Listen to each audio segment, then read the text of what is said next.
అందరికీ నమస్తే అండి. గత నెలలో ఒక విశ్రాంత నేవీ అధికారి అశోక్ అనే అధికారి దాదాపుగా 56 మంది మహిళలను లైంగికంగా వాడుకొని వాళ్ళ వీడియోలని వాళ్ళకే చూపించి, బెదిరించి, బ్లాక్‌మెయిల్ చేసి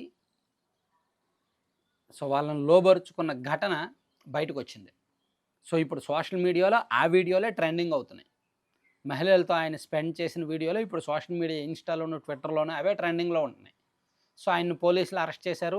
ఈయన నకిలీ బాబా అవతారం ఎత్తాడు, నకిలీ ఆస్ట్రాలజీల అవతారం ఎత్తాడు, అతనికేమీ తెలీదని చెప్పి పోలీసులు అరెస్ట్ చేశారు. ప్రస్తుతానికి జైల్లో ఉన్నాడు. ఇప్పుడు అదే మహారాష్ట్రలో ఇంకో పెద్ద కేసు, సంచలన కేసు, దేశం మొత్తం నివ్వెరపోయే కేసు, ఒకటి సంచలనమైన కేసు బయటకొచ్చింది. ఇదేంటంటే 19 ఏళ్ల కుర్రాడు కాలేజీల్లో, స్కూల్లో చదువుకునే టీనేజర్లని 16, 17, 15 ఏళ్ల పిల్లల్ని, బాలికల్ని ప్రేమ పేరుతో వంచించి వాళ్ళని పర్సనల్‌గా కలిసి ఒక మారుమూల ప్రదేశానికి, ఒక చోటకు, నిర్మానుష్య చోటుకి లేదా ఒక రూమ్‌లోకి తీసుకువెళ్ళి వాళ్ళతో లైంగికంగా గడిపి వాటిని వీడియోలు తీసి ఆ వీడియోలనే వాళ్ళకు చూపించి వాళ్ళని బ్లాక్‌మెయిల్ చేసి, బెదిరించి, డబ్బులు గుంజి మళ్ళీ ఎప్పటికప్పుడు లైంగికంగా దాడి చేస్తున్నాడంట. ఇలా అతను ఒకళ్ళు కాదు, ఇద్దరు కాదు, 180 మంది బాలికల్ని వంచాడు ఈయన. 350 వీడియోలు తన దగ్గర పెట్టుకున్నాడు. దేశం మొత్తం చూడండి, పిల్లలు, ఆడపిల్లల ఫ్యూచర్ 180 మంది. ఆ వయసులో తల్లిదండ్రులు అందుకే రక్షణ ఉండాలి, తల్లిదండ్రులు డైలీ కౌన్సిలింగ్ ఇవ్వాలి పిల్లలకి అనేది అందుకే. ఆ ఏజ్ చాలా కీలకమైన ఏజ్. ప్రధాన నిందితుడి పేరు అయ్యాన్ అహ్మద్ తన్వీర్, మహమ్మద్ అయాజ్ అని కూడా చెప్తారు ఇతన్ని. వయసు 19 ఏళ్ళే. ఇతనిది మహారాష్ట్రలోని అమరావతి జిల్లాలోని పరత్వాడ అనే ప్రాంతంలో ఆచల్పూర్ ప్రాంతం నుంచి కేసు బయటకు వచ్చిందనమాట. ఇందులో ఉజేర్ ఖాన్ అండ్ ఇక్బాల్ ఖాన్ అనే వ్యక్తి కూడా ఉన్నాడు. ఇతను ఏంటంటే వీడియోలు షూట్ చేయడం అండ్ వీడియోలు సోషల్ మీడియాలో అప్లోడ్ చేయడానికి సహకరించడం, అతనితో ఎవరైతే తన్వీర్ ఉన్నాడో ప్రధాన నిందితుడు వాడితో పాటు పార్ట్నర్ వీడు విస్తృతంగా షేర్ చేయడం అనమాట. ఇతని మీద ఆరోపణలు ఏంటంటే అక్కడ కోచింగ్ సెంటర్లో అండ్ ఇంటర్మీడియట్ +1, +2, 10th క్లాస్ ఈ స్కూల్స్ ఉంటాయి కదా, అక్కడికి వెళ్ళి వాళ్ళు స్కూల్ వదిలిన తర్వాత బయటకు వచ్చిన తర్వాత వాళ్ళతో పరిచయం పెంచుకొని వాళ్ళతో మాట్లాడుతూ వాళ్ళను వాళ్ళని ప్రేమ పేరుతో వలలో వేసుకొని దగ్గరయ్యాడనమాట. అలా నమ్మకం కలిగించి వాళ్ళని ప్రదేశాలకు తీసుకువెళ్ళి ముంబై, పూణే రకరకాల ప్రాంతాలకు తీసుకువెళ్ళి లైంగికంగా పాల్గొని అది వీడియోలు తీశాడు.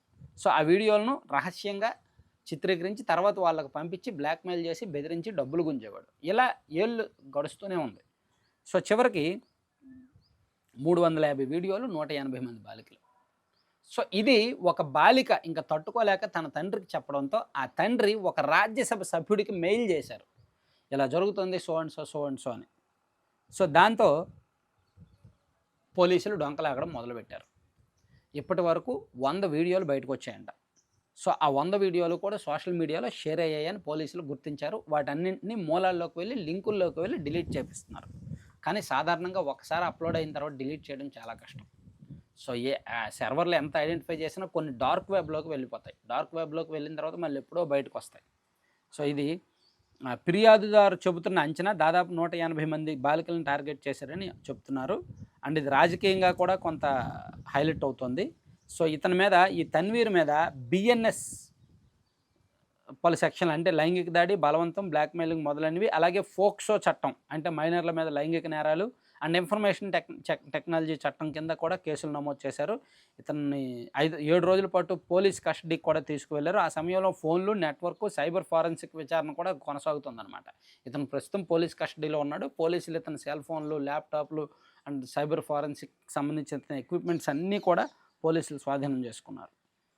దీని మీద బాధితులను గుర్తించడానికి హెల్ప్ లైన్ ఏర్పాటు చేశారు. మీ వివరాలు బయటకు చెప్పము, మీరు వచ్చి స్వేచ్ఛగా వచ్చి ఫిర్యాదు చేయండి అని చెప్పి ఆ 180 మంది బాలికలు ఎవరెవరు ఉన్నారో వాళ్ళని గుర్తించే పనిలో పడ్డారు. ఆ వీడియోలను బట్టి వాళ్ళని గుర్తించి వాళ్ళ తల్లిదండ్రులకు సమాచారం ఇచ్చి మీరు వచ్చి ఫిర్యాదు చేయండి. ఎందుకంటే కేసును టైట్ చేయాలన్నా, రేపు పొద్దున్న కోర్టులో సమాధానం చెప్పాలన్నా, ఆధారాలు, సాక్ష్యాలు చూపించాలన్నా ఇవన్నీ ఉండాలి. కాబట్టి వాళ్ళకి రహస్యంగా పోలీసులు ఇంటర్నల్గా రహస్యంగా ఒక సిట్ ఏర్పాటు చేసింది ప్రభుత్వం. ఆ సిట్ దర్యాప్తు చాలా స్పీడ్గా జరుగుతుంది, కాన్ఫిడెన్షియల్గా జరుగుతుంది. ఇది ఒక పెద్ద రాకెట్ ఏమైనా ఉందా అనే కోణంలో కూడా పోలీసుల దర్యాప్తు జరుగుతోంది. బాధితులు అయితే మాత్రం గోప్యంగానే ఉంటారు, చట్టబద్ధంగా వాళ్ళని రక్షిస్తామనే చెప్తున్నారనమాట. మొత్తానికి ఈ కేసు దేశవ్యాప్తంగా ఇప్పుడు సంచలనమైంది. మనకు కరెక్ట్‌గా దాదాపుగా నెల రోజులు అయ్యి ఉంటది. ఇదే మహారాష్ట్ర నుంచి ఒక నకిలీ ఆస్ట్రాలజర్‌కి సంబంధించిన ఉదంతం బయటకొచ్చింది. సో, ఇప్పుడు ఇది. అంటే ఇట్లా మనుషుల్ని, మగాల్ని అంత ఈజీగా నమ్మేసి సరే ఆ కేసంటే పక్కన పెట్టేద్దాం. వాళ్ళు పెద్దోళ్ళు, పెళ్ళైనోళ్ళు ఏదో న్యూమరాలజీ పేరుంటే, ఆస్ట్రాలజీ పేరుంటే వాడి దగ్గరికెళ్లారు. వాడి వల్ల పడ్డారు. కానీ ఇక్కడ పిల్లలు, చిన్న చిన్న పిల్లలు 15 ఏళ్ళు, 16 ఏళ్ల బాలికలు. సో, వీళ్ళకి మాయ మాటలు చెప్పడం చాలా ఈజీ. వీళ్ళు కూడా మాయ మాటలకు నమ్ముతారు. ఎప్పుడు నమ్ముతారు? పేరెంట్స్ ఇంటరాక్ట్ అవ్వకపోతే, పేరెంట్స్ ఎక్కువగా వాళ్ళతో ఫ్రెండ్లీగా, చనువుతో ఉండకపోతే, అప్పుడే ఈ వయసులో బాలికలు బయట మాయ మాటలకు ఆకర్షితులవుతారు. అదే పేరెంట్స్ పర్సనల్‌గా ఉన్నారనుకోండి, ఫ్రెండ్లీగా ఉన్నారనుకోండి, చనువు ఉందనుకోండి, ఆ స్వేచ్ఛగా ఉందనుకోండి ఇంట్లో వాతావరణం, అప్పుడు బయట ఏం జరిగినా ఇంట్లో చెప్తారు. అందుకే పిల్లలకి ఇంట్లో స్వేచ్ఛాయుత వాతావరణం కల్పించాలి.